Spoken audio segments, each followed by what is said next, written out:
প্রিয় বন্ধুরা, আশা করি সবাই ভালো আছেন। এক ভাই আমাকে কোশ্চেন করছেন, মানে প্রশ্ন করছেন, যেহেতু ভাইয়া বাহরাইনের পরিস্থিতি বর্তমানে কেমন এখন? শুনলাম বাহরাইন পরিস্থিতি নাকি অনেক মানে সমস্যা।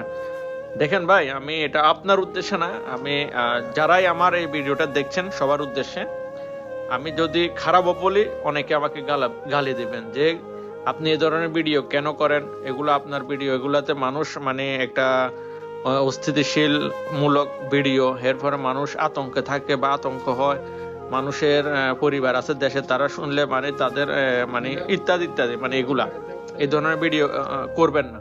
আর আমি যদি বলি যে না, বাহরাইনের পরিস্থিতি অনেক খারাপ, সরি অনেক ভালো, বর্তমানে পরিস্থিতি ভালো, সবকিছুই ভালো, বা আমি যদি এরকমও বলি যে সবাই ভালো আছে আলহামদুলিল্লাহ, বর্তমানে বাহরাইনের পরিস্থিতি একদম স্বাভাবিক, তাতে কিন্তু কিছু মানুষ আমাকে গালি দিবে। কে বলছে আপনাকে বাহরাইনের পরিস্থিতি ভালো? কিছুক্ষণ আগে তো এদিকে আওয়াজ দিছে পুরা রাতে বোম মারের, পুরা রাতে মিসাইল পড়ের, ড্রোন হামলা হওয়ার, প্রতিদিন অ্যালার্ম বাজের মোবাইলেতে, সাইরেন বাজের বাইরে।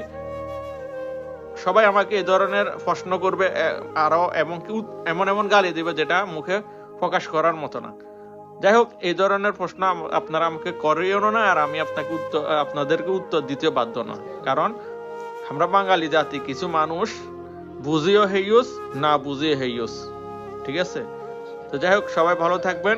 আমি একটাই বলবো, আল্লাহ যেন সকল প্রবাসীদেরকে সকল বিপদ আপদ থেকে যেন হেফাজত করেন, আমিন। সবাই ভালো থাকবেন। আসসালামু আলাইকুম।